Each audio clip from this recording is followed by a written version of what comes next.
Madame, Monsieur, bonsoir. Voici les titres de l'actualité de ce lundi 26 juin.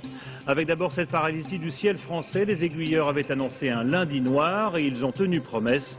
Leur grève pour s'opposer au projet de libéralisation du contrôle aérien européen a été largement suivie. C'est un petit pas pour les scientifiques, mais un grand pas pour l'humanité. Les chercheurs ont décrypté la quasi-totalité du génome humain, un exploit rendu possible grâce aux efforts de 18 pays. L'affaire Diels, alors que la Cour de cassation doit se prononcer mercredi sur une éventuelle révision de son procès, de nouveaux témoignages le mettent hors de cause et incriminent la présence sur les lieux de Francis Holm, le tueur en série. Après le GAFI, c'est l'OCDE qui publie sa liste noire des paradis fiscaux. L'organisation en a dénombré 35, dont Monaco une nouvelle fois, et la principauté d'Andorre, 2 territoires liés à la France. Et puis un mot de football, les Bleus nous ont fait peur et se sont fait peur hier face à l'Espagne, mais ils ont maintenant leur billet en poche pour les demi-finales face au Portugal mercredi à Bruxelles. Ce sera sur France 2. C'est le paradoxe d'une grève annoncée. Il n'y a pas eu de pagaille générale aujourd'hui dans les aéroports français. La plupart des candidats au départ avaient pris leurs dispositions, mais la grève des aiguilleurs a été massivement suivie contre ce qu'ils appellent un projet européen de privatisation rampante du contrôle aérien. Jean-Bernard Schmitt et Roger Mathurin. On dirait un dimanche doublé d'un jour férié. Et encore. Rarement, aéroport aura été aussi désert en fin d'après-midi, un lundi. Ensuite, avez-vous des étiquettes nominatives non fréquentes? Quelques vénards. Ils arrivent de la Réunion et eux vont pouvoir repartir. On nous dit qu'on aura un vol ce soir à 17h45. J'espère partir quand même, parce que depuis ce matin on poireaute, on attend. Les contrôleurs aériens ne font pas dans la demi-mesure. 100% de grévistes et un trafic complètement désorganisé. Seul un vol sur 10 a pu être maintenu au départ et à destination des aéroports français. La moitié des avions étrangers survolant la France n'a pas pu passer. Quant aux voyageurs non prévenus, c'est vraiment un calvaire du départ, mais une fois arrivé là-bas, on oublie tout ça. Vous savez, il faut être assez philosophe, laisser courir, rire, s'amuser, raconter des histoires. Oui. Bonne route. il y a quand même quelques solutions. Certaines compagnies cherchent coûte que coûte à faire partir leurs passagers. On les fait embarquer dans les bus et ils se dirigent vers l'aéroport d'Ostende où une autre équipe de corsaires les attend pour les embarquer dans nos appareils. Si l'on ne peut pas voler, on roule donc en car et en train. 5000 places supplémentaires dans les TGV mises aujourd'hui à la disposition des déçus de l'avion. Ce que les clients attendent, c'est de la part de la SNCF, c'est la réactivité, c'est-à-dire la capacité qu'on a, quand il n'y a pas de trafic aérien, à mettre en place des rames supplémentaires pour donner des possibilités aux clients de l'aérien de voyager par TGV. Une mobilisation qui se poursuivra demain matin. Encore 7000 places débloquées pour éviter les dernières conséquences du conflit des aiguilleurs du ciel. Un moyen pour la SNCF de regagner la confiance perdue de certains passagers, car en matière de grève, personne n'est à l'abri. Et cette grève, bien sûr, a eu des conséquences hors de nos frontières, soit qu'il ait fallu annuler des vols à destination des aéroports français, soit que des survols du territoire aient été empêchés par le mouvement des aiguilleurs du ciel. C'est ainsi que des vols ont été annulés au départ de l'Espagne, du Maroc et surtout d'Italie. Reportage à Rome d'Isabelle Stess et de Dominique Merlin. Heureusement, la France a gagné en championnat d'Europe. De quoi donner un peu de baume au cœur et de lecture, car il fallait de la patience ce matin dans la longue file d'attente devant le comptoir Air France de l'aéroport Léonard de Vinci.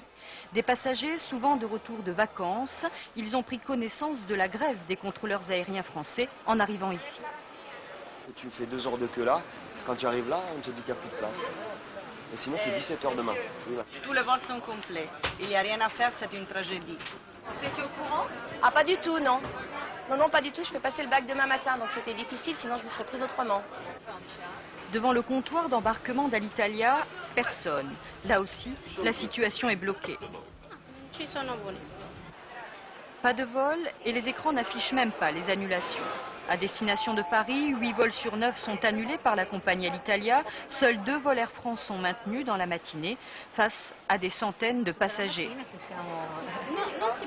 On a terminé, il n'y a plus de vols dans l'après-midi. Également touché, Milan, le plus grand aéroport d'Italie, où une trentaine de vols ont ainsi été annulés. Tous les passagers bloqués aujourd'hui dans les aéroports italiens ne sont pas au bout de leur peine. Car si les vols devraient reprendre normalement demain, les compagnies aériennes, elles, ne seront pas en mesure d'absorber le surnombre de passagers à destination de la France. Alors qu'en est-il exactement de ce projet de la Commission européenne qui milite pour une autorité européenne de réglementation du trafic aérien? Une initiative contestée par le ministre français des Transports, Jean-Claude Guessot. Les contrôleurs français ont-ils raison de redouter à terme une privatisation? Les explications de Cyril Deveau et de Jean-Bernard Schmitt. Moins de retard au décollage, un trafic en vol plus fluide. Voici les deux ambitions affichées par la Commission européenne. Prenons l'exemple d'un vol Londres-Rome. Aujourd'hui, l'avion doit zigzaguer à travers 4 pays, c'est-à-dire emprunter 4 couloirs aériens différents et se plier à 4 réglementations distinctes. Bruxelles veut que demain, les appareils volent en ligne droite, dans un ciel unique européen, avec une règle commune aux 15 États de l'Union. Écoutez, un système qui a été établi dans les années 60, où il y avait encore la guerre froide, où il y avait des moyens technologiques tout à fait différents, où l'Union européenne n'existait pas, c'était encore le marché commun et on était à 6 et pas à 15 comme maintenant. Eh bien, les temps ont changé, il faut changer, il faut évoluer. Évoluer, les aiguilleurs français le redoutent. Selon eux, le service public pourrait perdre une partie de son monopole sur le contrôle aérien au profit de sociétés ouvertes aux capitaux privés, des grandes compagnies aériennes notamment. C'est déjà partiellement le cas en Suisse. En Grande-Bretagne, la privatisation complète est prévue pour bientôt. Des changements qui effraient les syndicats français. Les contrôleurs aériens eux-mêmes n'ont pas peur. Ils ont peur pour la sécurité des passagers, des personnes survolées. La volonté de la Commission aujourd'hui d'instaurer une concurrence entre les centres de contrôle, ce type de mécanisme, nous fait craindre le pire, ce qu'on a déjà connu dans la mer avec l'Erika, dans la voie ferrée avec l'accident en Angleterre de Paddington. On n'a pas envie de voir de telles dérives dans le ciel européen. Des syndicats entendus, semble-t-il, par Jean-Claude Guessot. Cet après-midi à Luxembourg, le ministre français des Transports a demandé que chaque État de l'Union reste libre de l'organisation de son système aérien. C'est sans doute l'une des découvertes scientifiques les plus importantes, une avancée du niveau des premiers pas de l'homme dans l'espace. Cette fois, nous sommes dans l'infiniment petit et les chercheurs ont réussi à décrypter la quasi-totalité de ce que l'on appelle le génome humain, un effort consenti par 18 pays qui ont consacré 10 ans de travail à l'étude du séquençage des 3 milliards de composants de l'ADN. Jean-Daniel Flezaquier. C'est une spécialité de Bill Clinton. La poignée de main entre frères ennemis. Mais la guerre que se sont livrés le professeur Collins, ici à droite, et Craig Venter, n'a pas fait de mort. Elle va même sauver des vies. Ces deux hommes ont en effet annoncé aujourd'hui la sortie de la carte du génome humain. Le génome, c'est le programme génétique qui existe au cœur de chacune de nos millions de milliards de cellules. Une machine extraordinaire avec 23 paires de chromosomes sur lesquels il y a des dizaines de milliers de gènes. Les gènes sont autant de petites usines sophistiquées que les spécialistes ont pu enfin identifier et localiser précisément sur les cartes. Grâce d'un côté à une collaboration internationale de 18 pays, grâce d'un autre côté aux investissements colossaux d'une société privée, Celera, équipée d'ordinateurs surpuissants. Mais cette carte du génome n'est qu'un début. Le vrai défi, ce sera d'identifier ce que fabriquent les gènes. Et on l'ignore pour la quasi-totalité d'entre eux. Le savoir, ce sera déjà mieux cerner certaines maladies. Une fois qu'on connaît les facteurs héréditaires, on peut commencer à imaginer de nouvelles stratégies thérapeutiques pour, disons, pallier aux défauts de ces gènes prédisposants. Et les traitements de demain, ce seront ceux qui agiront directement sur les gènes de diverses affections, comme les cancers, le diabète ou l'hypertension. Un enjeu scientifique et économique énorme que la France ne veut pas rater. J'ai installé la semaine dernière un réseau de recherche qui s'appelle GenHome, qui réunit déjà les laboratoires publics de recherche et les grands groupes pharmaceutiques privés, les PME, PMI aussi, pour chercher ensemble ces nouveaux médicaments, ces nouvelles thérapeutiques. La France investira 2 milliards de francs en 5 ans pour rester dans la course aux médicaments de demain. Et cette carte qu'est le génome, cet alphabet devrait nous permettre ensuite d'avancer sur la voie de la thérapie génique. Les applications sont considérables, qu'il s'agisse de prévoir l'apparition éventuelle d'une maladie ou même d'adapter un traitement en fonction des gènes spécifiques de chaque individu. La course au brevet est déjà ouverte entre laboratoires et des scientifiques réclament l'instauration de critères éthiques universels. Florent Muller et André Sora. Ne vous fiez pas à ce rythme effréné, cet homme souffre d'hypertension. Afin de contrôler son traitement, il est soumis à un test physique. Mais les médicaments qui lui sont prescrits sont communs à beaucoup d'autres hypertendus. Et pourtant, sa réaction dépendra de sa carte génétique, de son ADN. L'ébauche de la séquence du génome humain va permettre de mieux guérir et de mieux prévenir. La démarche génétique va nous aider à avoir chez certains patients une démarche très en amont. Et donc d'avoir une forme de prévention en disant celui-là est très à risque, on va donc le surveiller et peut-être lui donner des médicaments qui seront plus adaptés. Pour connaître le gène d'une maladie, il faut d'abord le reconnaître. Dans ce laboratoire, ces énormes machines lisent chaque jour des centaines d'extraits d'ADN de patients. La mosaïque qui apparaît sur l'écran, en fait, c'est une représentation en couleur des différentes bases qui composent l'ADN. On travaille sur des échantillons qui sont relativement courts, donc on lit en fait une phrase. Ces phrases, une fois qu'on les connaît, l'intérêt c'est de les mettre bout à bout, si vous voulez, pour faire un livre. Et ce livre va nous permettre d'obtenir un gène. Une fois identifié le ou les gènes responsables de la maladie, le laboratoire testera l'efficacité des traitements. Mais aujourd'hui, on va troquer ces petites plaquettes pour cette puce à ADN où sera directement mesurée l'action des gènes d'un individu. On va pouvoir cibler des catégories particulières de patients qui vont répondre à un traitement et qui également n'auront pas d'effets secondaires. Tout va se jouer dans les 5 années à venir, alors peut-être les médicaments seront taillés sur mesure pour chaque patient.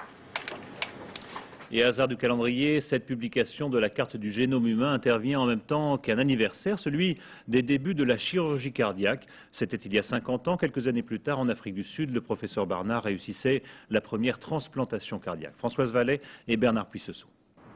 Le 3 décembre 1967, la nouvelle fait le tour du monde. Le chirurgien sud-africain Christian Barnard réussit la première greffe du cœur.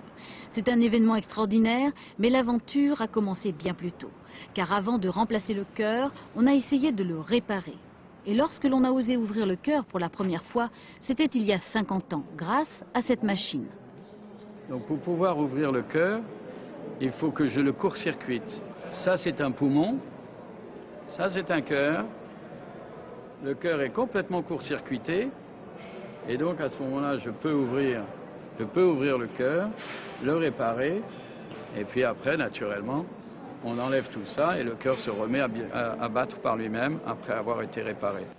Cette machine existe toujours. 99% des opérations cardiaques sont de la chirurgie réparatrice. Bien sûr, il y a eu d'énormes progrès. Des prothèses pour remplacer les valves, des appareils d'assistance pour soulager le cœur artificiel total n'existant pas encore. L'avenir est une chirurgie plus précise, assistée par ordinateur. Ça va permettre de faire des opérations très difficiles par des petits orifices, alors qu'actuellement on est obligé d'ouvrir complètement le thorax. De nouvelles techniques qui auront aussi l'avantage de limiter les greffes. En France, aucune revendication pour l'instant après la découverte ce matin à Paris d'un engin explosif composé de 25 bâtons de dynamite. La bombe était placée dans un chantier devant le centre international de conférences de l'avenue Kléber dans le 16e arrondissement. La dynamite était reliée à un détonateur. C'est la section antiterroriste de la brigade criminelle qui se charge de l'enquête. L'affaire Patrick Dils, alors que la Cour de cassation doit se prononcer mercredi sur une éventuelle révision de son procès à cause de la présence de Francis Holm, le tueur en série, sur les lieux du crime.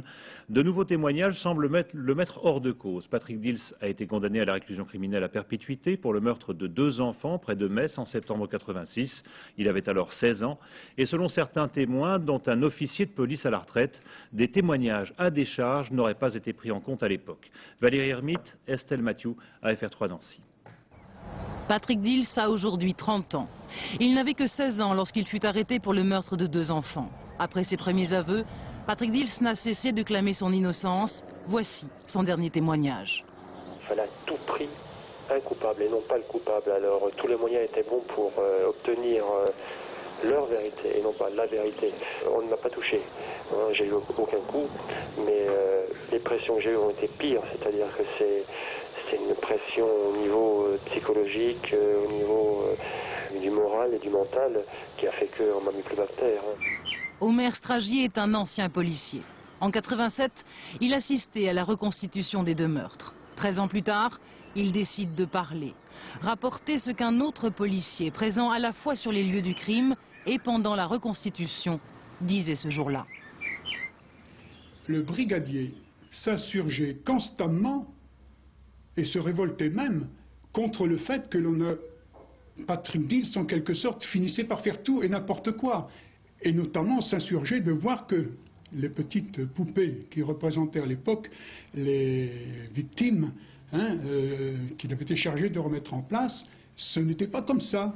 Omer Stragier n'a pas oublié non plus le témoignage d'une de ces vieilles dames qui, apercevant Patrick Dils pendant la reconstitution, lui a fait part de son étonnement quant à la physionomie du meurtrier. Elle me dit tout de go, alors monsieur, c'est donc pas le vieux monsieur qu'on a vu avec sa bicyclette? Or, Patrick Dils n'avait que 16 ans et pas de bicyclette. Francis Holm, tueur en série notoire, était lui à vélo le jour du crime. Il n'avait certes que 27 ans, mais son visage n'était pas celui d'un jeune homme. Marguerite Possoko a elle aussi décidé de sortir de son mutisme. Elle dit avoir aperçu Patrick Dils à l'heure du crime. J'ai vu monsieur Dils venir avec un sac sur le dos. Et à ce moment-là, qu'est-ce qui s'est passé? Ben lui, il est rentré chez lui, hein. C'est-à-dire que vous êtes en train de dire qu'à aucun moment il ne s'est dirigé vers les enfants? Jamais, jamais, jamais, jamais. Des déclarations troublantes mais bien tardives. Alors que la Cour de révision doit statuer dans 2 jours sur le cas Patrick Dils. Une décision d'autant plus délicate que les magistrats ne sont pas en possession de ces derniers témoignages. Et ce soir à 22h35, Arlette Chabot et Alain Duhamel, dans Mots croisés, lanceront le débat « Faut-il libérer Patrick Henry ?» Patrick Henry avait été condamné à la réclusion à perpétuité après le meurtre du petit Philippe Bernard en 1976. En Corse, des centaines de personnes ont assisté aux obsèques de Marcel Lorenzoni et son fils Pierre. La cérémonie s'est déroulée dans la cathédrale Saint-Roch d'Ajaccio. Selon les premiers éléments de l'enquête, Marcel Lorenzoni et son fils se seraient entretués samedi au cours d'une altercation. Marcel Lorenzoni était connu pour ses activités nationalistes. Son fils Pierre était dans une situation psychologique qualifiée de fragile par ses médecins. Après le rapport parlementaire sur Monaco, après la liste noire du GAFI sur les pays blanchisseurs d'argent sale, c'est aujourd'hui l'OCDE qui publie sa propre liste des paradis fiscaux. Une liste de 35 noms, parmi lesquels on retrouve à nouveau Monaco, aux côtés de Gibraltar, des îles Caïmans, de Malte ou de San Marin, mais aussi de la principauté d'Andorre. L'OCDE leur donne 1 an pour revoir leur système fiscal, faute de quoi ils seront sanctionnés. Reportage d'Olivier Caroff et de Isabelle de Lyon en Andorre. L'Andorre, un flibustier, c'est le terme employé par l'OCDE. Pour ce club des pays les plus industrialisés, la petite principauté est un pays pirate en termes de fiscalité. Pas de taxation des produits de consommation, impôts directs inexistants, secrets bancaires bien gardés. L'Andorre, comme 34 autres pays, a désormais 1 an pour revoir ses pratiques fiscales. Sinon, l'OCDE promet des sanctions. Ici, on tente déjà de décourager les candidats à l'évasion de capitaux. On n'est pas trop bon comme paradis fiscal, même si on est un pays souverain et on peut se poser la question est-ce qu'on veut devenir dans le futur un paradis fiscal. Je pense que la réponse est non. Mon gouvernement il a décidé, pas maintenant, mais il y a pas mal d'années, de ne pas devenir un centre offshore. Cette liste de pirates implique directement la France. Il y a l'Andorre, bien sûr, où le président français a le titre de coprince. Il y a aussi Monaco. Autre grande puissance européenne épinglée, le Royaume-Uni. Ces îles anglo-normandes abritent des milliers de sociétés étrangères dans une opacité totale. Enfin, on trouve évidemment la bête noire des justices européennes, le Liechtenstein. Pour ce député français qui a enquêté sur la fraude fiscale, tous ces pays sont les alliés potentiels du crime organisé. Vous avez des lois sur ces territoires-là qui protègent complètement le secret bancaire et le secret fiscal de telle manière que la criminalité fiscale se conjugue avec la criminalité tout court. Pourtant, en Europe, seul le Liechtenstein fait partie de la liste officielle des blanchisseurs d'argent sale. Cette deuxième liste, rédigée par un groupe d'experts qui se disent indépendants, oublie soigneusement les territoires contrôlés par les grandes puissances occidentales. Pas de coup de pouce pour le SMIC cette année encore, pas de coup de pouce, mais une revalorisation mécanique qui profite davantage aux smicards restés aux 39 heures qu'à leurs collègues passés aux 35 heures.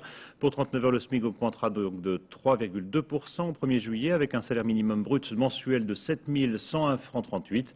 Et puis pour les 35 heures, l'augmentation est de 1,45% avec une rémunération de 6 981 francs 46, soit une différence de 120 francs entre les deux systèmes. Le deuxième round des négociations entre ministère de la fonction publique et syndicats sur l'emploi précaire. Sur 5 millions de fonctionnaires, plusieurs centaines de milliers de personnes sont toujours dans des situations précaires. Exemple avec ces vacataires qui travaillent dans un centre d'archivage du ministère de la Justice et à la Bibliothèque nationale. Émilie Lançon et Patrick Bois. Au mois de septembre, Catherine, Pascal et Lionel seront sans doute au chômage. Cela fait 2, 3 et 4 ans qu'ils travaillent dans ce centre d'archivage du ministère de la Justice. Mais voilà, ils sont vacataires et enchaînent les petits contrats. Quand on dit la fonction publique, on se pense à la sécurité de l'emploi, tout ça. Et puis la sécurité de l'emploi, en fait, non. Hein. Elle est peut-être bon pour les fonctionnaires, oui, mais les autres, non. Hein. Les contrats de 3 mois, c'est l'horreur parce qu'on a le droit à rien. Quelle que soit notre situation, on est des vacataires, on restera des vacataires, on n'a rien. On n'a pas le droit à avoir de crédit, on n'a pas le droit à faire de projets, on est systématiquement pas RMiste, mais tout comme. Catherine gagne 4 043 francs nets par mois pour un 3/4 temps. Impossible d'aller au prud'homme. Dans le public, il faut passer devant les tribunaux administratifs. Sans trop y croire, tous trois vont néanmoins essayer. Mais la justice n'est pas seule en cause. Dans la fonction publique, un salarié sur 5 n'est pas fonctionnaire. Pour Anne, vacataire à la Bibliothèque nationale depuis 4 ans, l'État cherche à faire des économies. L'État est quand même le premier à employer les précaires à des taux vraiment très bas. Donc ils se servent de nous, de notre détresse, de nos besoins de survivre tout simplement. À la BNF, la direction a fait de gros efforts, mais avoue qu'il est impossible de se passer des vacataires.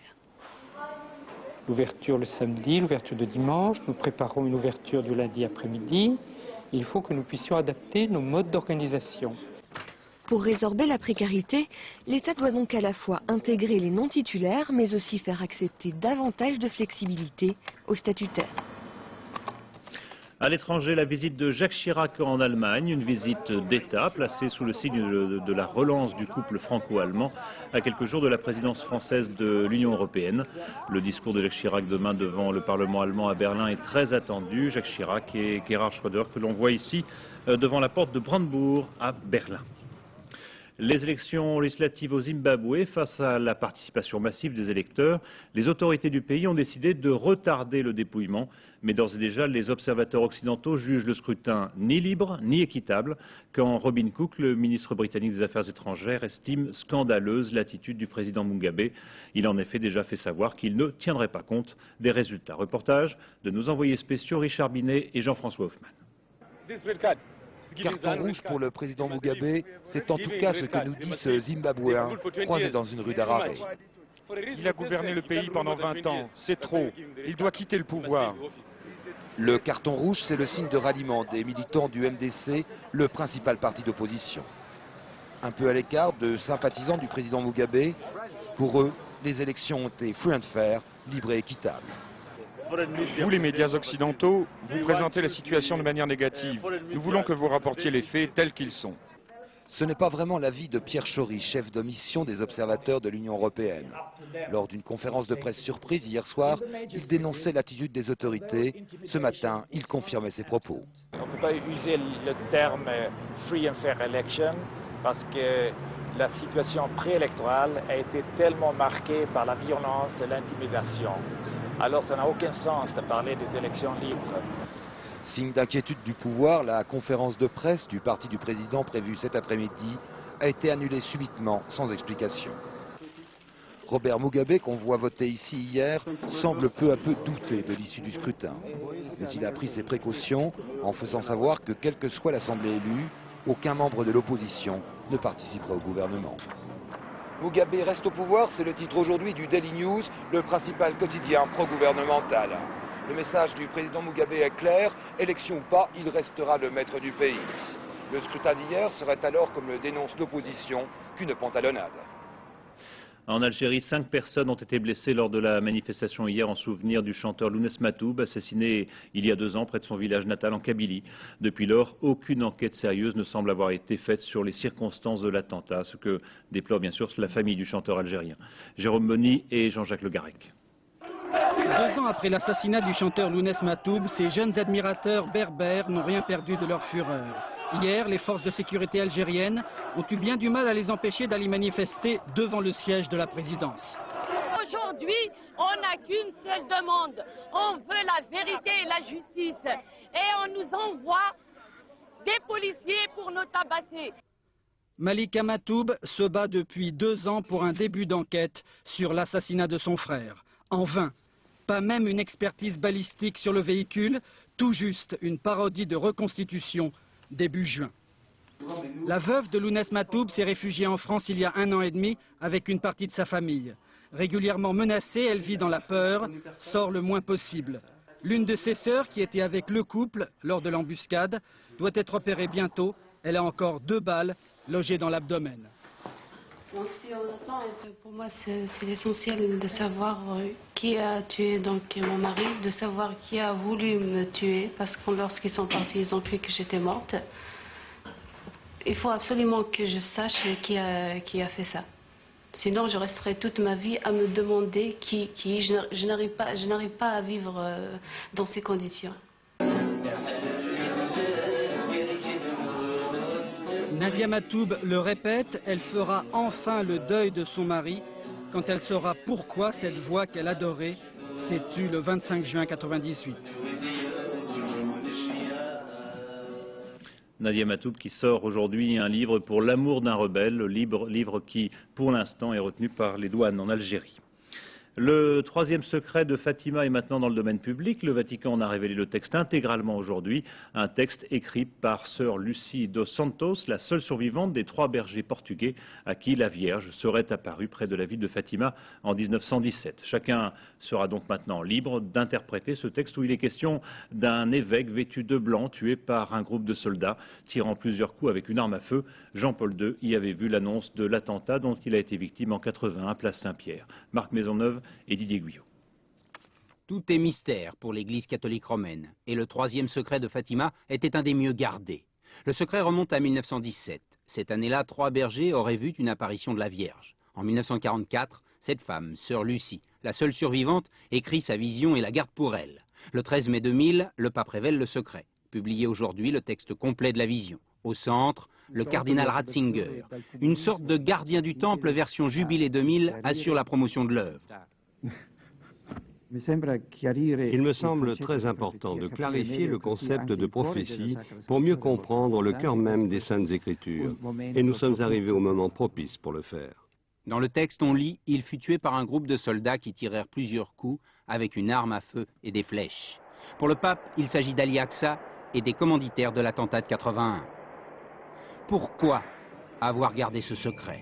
Il vaut mieux avoir la foi pour écouter la réponse des hommes d'église. Il y a des choses qui sont compréhensibles que lorsque les événements se sont passés. Il ne s'agit pas d'une sorte de prédiction. On n'est pas là du tout dans un acte de voyance. Il y a une personne qui comprend dans une lumière spécifique ce qui se passe. La lumière a jailli en 1917. Certains pensent qu'il est un peu facile de faire des prophéties a posteriori, mais il s'agit bien sûr d'un point de vue pas très catholique. Les opérations de pompage du pétrole de l'Erika, le navire Cristal Océan est arrivé à Brest et ce bâtiment qui se rendra bientôt sur zone pour pomper le fioul lourd encore contenu dans l'épave du pétrolier. Sur place, les préparatifs se poursuivent avec la mise à l'eau du module de pompage qui va donc alimenter ce bateau. Le football et l'Euro 2000, la fin de match des Bleus hier soir face à l'Espagne a été difficile pour les nerfs. La presse espagnole ne parle que du pénalty raté de Raoul à la dernière minute. Mais les Français sont en demi-finale. Ce sera donc mercredi face au Portugal à Bruxelles. Un match que vous pourrez bien sûr suivre sur France 2. Florent Gautreau et André Germain. Pour vivre heureux, vivons cachés. Les habitants de Knokest connaissent désormais la devise préférée des Français. Il n'y avait pourtant pas grand-chose à dissimuler pendant l'entraînement très léger qui a eu lieu en fin d'après-midi. Mais les Bleus ont leur secret qu'ils n'aiment pas partager, ces secrets qui font d'eux les joueurs les plus redoutés sur la planète football. Gueule de bois et nez cassé, Dugarry raconte son courageux combat. Djorkaeff, lui, explique à Thuram qu'il était sûr de marquer dès qu'il a touché le ballon sur l'action de la 44e minute. Il n'y a plus d'analyse tactique, l'explication est beaucoup plus mystique. Et quand vous entrez sur un terrain, vous avez cette étiquette-là, cette allure-là. Donc tout de suite, vous attirez des choses positives, pas des choses négatives. Parce que vous êtes réceptif et vous en voulez encore plus. Je crois que c'est ça. Parce qu'on ne se satisfait pas de ce qu'on a, on en veut encore plus. Tant qu'on aura cette envie, il ne peut rien nous arriver. De l'envie, du talent, et voilà que l'on évoque la meilleure équipe de France de tous les temps. On la compare à l'Allemagne des années 70 et 80, parfois moyenne, mais souvent gagnante et toujours placée. Le slogan publicitaire qui a accompagné les Bleus en 98 est plus que jamais d'actualité. La force est en eux et la réussite aussi, un peu. Les grandes équipes avaient toujours trouvé les ressources ou avaient toujours ce petit brin de chance qui faisait la différence. Et l'équipe de France donc est passée, elle est championne du monde et que bon, personne ne trouvera rien à redire. Hein. Mais bon, il ne faut pas non plus croire qu'on ne peut pas perdre, parce qu'un de ces quatre, on va prendre une belle baffe et il ne faudrait pas que ça arrive dès mercredi. La vigilance de Barthez qui contraste avec les certitudes de De Sailly, c'est aussi cet équilibre qui fait la force des Français. Leur statut de champion du monde agit comme un antidote à la défaite. Ils ne sont pas imbattables, mais ils sont de plus en plus difficiles à battre. Voilà, jusqu'ici ça va bien. Le tennis est le début des internationaux de Wimbledon, une première journée interrompue par la pluie comme il se doit à Londres. Pas de surprise pour l'instant chez les têtes de série. Pete Sampras, que vous voyez ici, s'est qualifié sans problème. Comme Krajicek, Cédric Pioline, lui a dû batailler ferme pour venir à bout du Norvégien Christian Ruud en 4-7. Et puis chez les femmes, qualification de Serena Williams et de Martina Hingis. En basket, le long feuilleton du CSP Limoges vient de connaître un épisode décisif. Le club a déposé son bilan. Il abandonne le championnat de France Pro A, mais espère bien rebondir dans la division inférieure. Cette année, Limoges avait remporté le championnat de France, la Coupe de France et la Coupe d'Europe. C'est un grand club du basket qui disparaît, du moins provisoirement, c'est ce qu'on lui souhaite. François Privat et Philippe Ritten. Le message est clair. Devant la vitrine du siège du CSP Limoges, les supporters redoutent une mauvaise nouvelle. Elle tombe en fin de matinée. Avec un trou dans les caisses de 18 millions de francs, le club le plus titré du basket français dépose son bilan. Nous sommes actuellement en état de cessation de paiement, donc on ne peut pas se permettre non plus d'attendre trop longtemps et d'attendre encore et encore. Donc la décision a été prise, on engage la procédure, voilà, dès aujourd'hui. 1999-2000, la saison des contrastes pour Limoges. L'exceptionnel, sur le plan sportif, avec un triplé Coupe d'Europe, Championnat et Coupe de France. Mais aussi de graves difficultés financières. 2 plans de reprise avortés. La joie et l'espoir des supporters réduits à néant. Disons qu'on a trouvé toute la saison que l'équipe dirigeante n'était pas vraiment à la hauteur des joueurs. Les joueurs ont été vraiment géniaux cette saison, quoi. Et je sais pas, l'équipe dirigeante, je pense qu'ils ont fait tout ce qu'ils ont pu, mais... Depuis 20 ans à Limoges, le basket est devenu incontournable. CSP et municipalité fêtent les titres main dans la main. Mais la subvention municipale de 12 millions de francs, comme les sacrifices financiers consentis par la plupart des joueurs, n'ont pas suffi. Yann Bonato avait accepté une baisse de salaire de 65%. On sentait un petit peu les prémices d'un gros gâchis. On en a aujourd'hui la vérification. Ça, c'est un petit peu dommage, mais encore une fois, il faut quelque part, en espérant que ça serve d'exemple, pour que ça ne se reproduise plus. Le CSP Limoges va tenter d'obtenir un repêchage en Pro B, la 2e division du championnat de France de basket professionnel. Tandis qu'au Palais des Sports, on démonte le parquet, mais c'est pour accueillir la salle de presse du Tour de France. Ils sont 3, tous du sud de la France et parmi les plus grands musiciens de jazz. Le contrebassiste Jean-Marc Jaffé, le batteur Ceccarelli et le nouveau génie du jazz, le guitariste Sylvain Luc. Et tous les 3 ont décidé de mêler leurs talents dans le groupe Trio Sud. Frédéric Bonnet. 1, 2 et 3. Mon premier a pris le soleil à témoin. Les doigts de fée de mon deuxième sont tombés dans le poêle à gratter. Son nom, Sylvain Luc. Voici mon troisième. Et mon tout a une passion commune, l'improvisation. Les grands moments sont les moments, peut-être que j'espère que les gens perçoivent ça, si ils perçoivent ça. C'est sûr, c'est les moments où on joue la même chose au même moment et là on est payé, quoi, on est content, Une vraie magie. C'est ce qui nous aide à vivre. Ouais, c'est ce qui nous aide à vivre. Mais ce qui fait vivre Sylvain Luc, c'est d'abord une famille soudée d'origine basque et dont les 2 frères sont aussi musiciens depuis leur plus tendre enfance.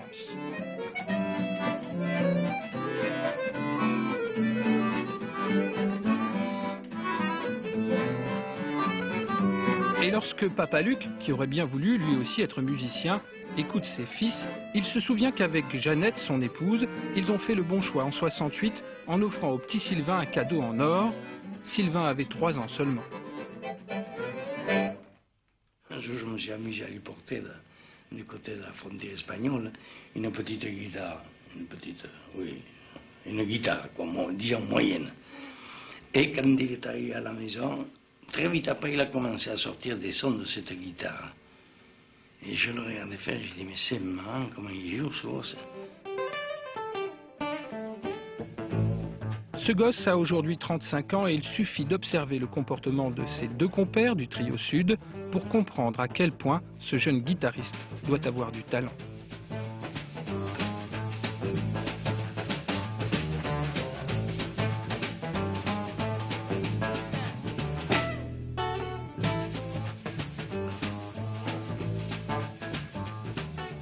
Voilà, je vous parlais tout à l'heure de cette bombe découverte avenue Kléber à Paris. Ce matin, eh bien, d'après des sources très proches de l'enquête, cette bombe aurait dû exploser dans la nuit de dimanche à lundi.